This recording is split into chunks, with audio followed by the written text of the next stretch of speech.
ನಿಮ್ಮ ಹಳೆಯ ಚಿನ್ನದ ಒಡವೆನ ಅಧಿಕ ಬೆಲೆಗೆ ಮಾರಬೇಕೆ?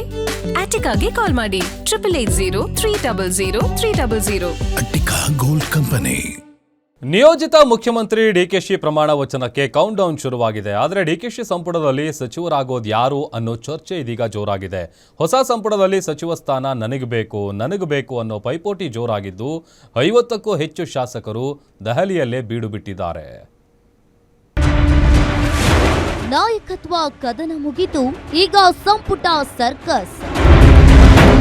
ದೆಹಲಿ ಹೈಕಮಾಂಡ್ ಅಂಗಳ ತಲುಪಿದ ಖಾತೆ ಖ್ಯಾತೆ. ಒಂದಲ್ಲ ಎರಡಲ್ಲ 50 ಮಂದಿ ಮಂತ್ರಿಗಿರಿಗಾಗಿ ಲಾಬಿ. ರಾಜ್ಯದಲ್ಲಿ ಸಿದ್ದರಾಮಯ್ಯ ಅವರನ್ನ ರಾಜೀನಾಮೆ ಕೊಡಿಸುವ ಮೂಲಕ ಹೈಕಮಾಂಡ್ ನಾಯಕತ್ವ ಕದನಕ್ಕೇನೋ ನಾಂದಿ ಹಾಡಿದೆ. ಆದರೆ ಸಚಿವ ಸಂಪುಟದ ಆಯ್ಕೆ ಇದೀಗ ಕಾಂಗ್ರೆಸ್ ಹೈಕಮಾಂಡ್ಗೆ ದೊಡ್ಡ ತಲೆನೋವಾಗಿ ಪರಿಣಮಿಸಿದೆ. ಈ ನಿಟ್ಟಿನಲ್ಲಿ ಚರ್ಚೆ ನಡೆಸಲು ನಿಯೋಜಿತ ಸಿಎಂ ಡಿಕೆ ಶಿವಕುಮಾರ್, ಹಂಗಾಮಿ ಸಿಎಂ ಸಿದ್ದರಾಮಯ್ಯ ದೆಹಲಿಗೆ ತೆರಳಿದ್ದಾರೆ. ರಾಜ್ಯದಲ್ಲಿ ಸಮತೋಲಿತ ಸಂಪುಟ ರಚನೆ ಮತ್ತು ಜಾತಿವಾರು ಪ್ರಾತಿನಿಧ್ಯ ನೀಡುವ ನಿಟ್ಟಿನಲ್ಲಿ ಹೈಕಮಾಂಡ್ನೊಂದಿಗೆ ಅಂತಿಮ ಮಾತುಕತೆ ನಡೆಸಲಿದ್ದಾರೆ. ಸಂಭಾವ್ಯ ಸಚಿವರ ಪಟ್ಟಿಯನ್ನ ತೆಗೆದುಕೊಂಡು ಹೋಗಿರೋ ಸಿದ್ದು ಡಿಕೆಶಿ, ಮಲ್ಲಿಕಾರ್ಜುನ್ ಖರ್ಗೆ, ಕೆಸಿ ವೇಣುಗೋಪಾಲ್ ಮತ್ತು ಸುರ್ಜೇವಾಲಾ ಅವರ ಸಮ್ಮುಖದಲ್ಲಿ ಅಂತಿಮಗೊಳಿಸಲಿದ್ದಾರೆ. ಇನ್ನು ಹೊಸ ಸರ್ಕಾರದ ಸಚಿವ ಸಂಪುಟದಲ್ಲಿ ಸ್ಥಾನವನ್ನ ಗಿಟ್ಟಿಸಿಕೊಳ್ಳಲು ಹಿರಿಯ ಕಿರಿಯ ಶಾಸಕರು ಲಾಬಿ ನಡೆಸ್ತಾ ಇದ್ದು, ಶಾಸಕರ ದಂಡೆ ದೆಹಲಿಗೆ ಶಿಫ್ಟ್ ಆಗಿದ್ದಾರೆ.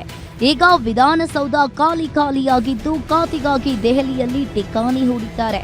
40 ಮಂದಿ ಎಂಎಲ್ಎಗಳು, 11 ಮಂದಿ ಎಂಎಲ್ಸಿಗಳು ಕ್ಷೇತ್ರದಲ್ಲಿ ಜನರ ಸಂಖ್ಯೆ ಕೇಳೋದು ಬಿಟ್ಟು ದೆಹಲಿಯಲ್ಲಿ ಬೀಡು ಬಿಟ್ಟಿದ್ದಾರೆ. ದಿಲ್ಲಿ ಹೋಗ್ಲತ್ತೇನೆ, ಅಲ್ಲಿ ಹೋಗಿ ಎಲ್ಲ ಸೀನಿಯರ್ ಲೀಡರ್ಗೆ ಭೇಟಿ ಮಾಡಿ ಮತ್ತೆ ಆಮೇಲೆ ತಮ್ಗೆ ಮಾತಾಡ್ತೇನೆ. ಭರವಸೆ ಇದೆ, ಯಾವ್ದು ಭರವಸೆ ಮೇಲೆ ಎಲ್ಲ ನಾವು ಮುಂದೆ ಹೋಗ್ಬೇಕು. Try what our best. ಖಾತೆದು ಇಲ್ಲ, ಫಸ್ಟ್ ಇವತ್ತೇ ಬಂದಿನಿ ನಾನು. ಫಸ್ಟ್ ಹೋಗಿ ಅಲ್ಲಿ ಭೇಟಿ ಆದ್ರ ಮೇಲೆ ಡಿಸೈಡ್. ನಾವು ಮನವಿ ಮಾಡಕ್ಕೆ ಹೋಗ್ತಾ ಇದ್ವಿ. ನಿರೀಕ್ಷೆ ಇದೆ, ಜಿಲ್ಲೆಗೆ ಕೊಡ್ಬೇಕಲ್ಲ ಪ್ರಾಧಾನ್ಯತೆ, ಕೊಡ್ತಾರೆ ಅಂತ ತಿಳ್ಕೊಂಡಿದೀವಿ. ನೋಡಿ ಎಲ್ಲಾರನು ಮಾಡ್ತೀವಿ, ಅವರು ಇವರು ಅಂತ ಅಲ್ಲ. ಕಾಂಗ್ರೆಸ್ ಬರ್ಬೇಕಾದ್ರೆ ನಿಮ್ಗೆ ಒಂದು ಭರವಸೆ ಕೊಟ್ಟಿದ್ದಾರೆ. ಭರವಸೆನು ಒಂದ್ ಕಡೆ ಎಲ್ಲ ಆಗುತ್ತೆ ಅಂತ ಭಾವನೆ ಮೊದಲನೇದಲ್ಲಾಗುತ್ತೆ, ಎರಡನೇದಲ್ಲಾಗುತ್ತೆ, ಒಟ್ಟಿನಲ್ಲಿ ಆಗುತ್ತೆ ನಂಬಿಕೆ. ಬುಧವಾರ ಸಂಜೆ 4:05 ನಿಮಿಷಕ್ಕೆ ರಾಜಭವನದಲ್ಲಿ ಡಿಕೆ ಶಿವಕುಮಾರ್ ಪ್ರಮಾಣ ವಚನವನ್ನ ಮಾಡಲಿದ್ದಾರೆ. ಸಿಎಂ ಜೊತೆ ಮೊದಲ ಹಂತದಲ್ಲಿ 9 ಮಂದಿ ಸಚಿವರಾಗಿ ಪ್ರಮಾಣ ವಚನವನ್ನ ಮಾಡಲಿದ್ದು, ಹೈಕಮಾಂಡ್ ಶಾರ್ಟ್ ಲಿಸ್ಟ್ ಮಾಡಿರೋ ಪಟ್ಟಿ ಗ್ಯಾರಂಟಿ ನ್ಯೂಸ್ಗೆ ಲಭ್ಯವಾಗಿದೆ. 8 ಮಂದಿ ಹಳಬರು ಮತ್ತು ಒಬ್ಬರು ಹೊಸ ಮುಖಕ್ಕೆ ಹೈಕಮಾಂಡ್ ಮಣೆ ಹಾಕಿದೆ. ಅವರು ಯಾರ್ಯಾರು ಅನ್ನೋದನ್ನ ನೋಡೋದಾದ್ರೆ,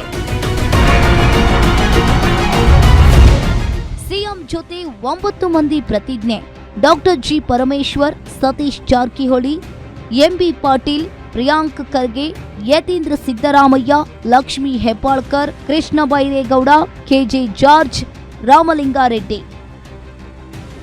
ಒಟ್ಟಾರೆ ಡಿಕೆ ಶಿವಕುಮಾರ್ ನೇತೃತ್ವದ ಸಚಿವ ಸಂಪುಟ ಸೇರ್ಪಡೆಯಾಗಲು ಶಾಸಕರ ಮಧ್ಯೆ ಪೈಪೋಟಿ ಜೋರಾಗಿದೆ. ಇದರ ನಡುವೆ ಡಿಸಿಎಂ ಹಾಗೂ ಕೆಪಿಸಿಸಿ ಪಟ್ಟ ಯಾರಿಗೆ ಅನ್ನೋದೇ ಈಗ ಕುತೂಹಲವಾಗಿದೆ. ವೀರೇಶ್ ದಾನಿ, political bureau, guarantee news, Bengaluru.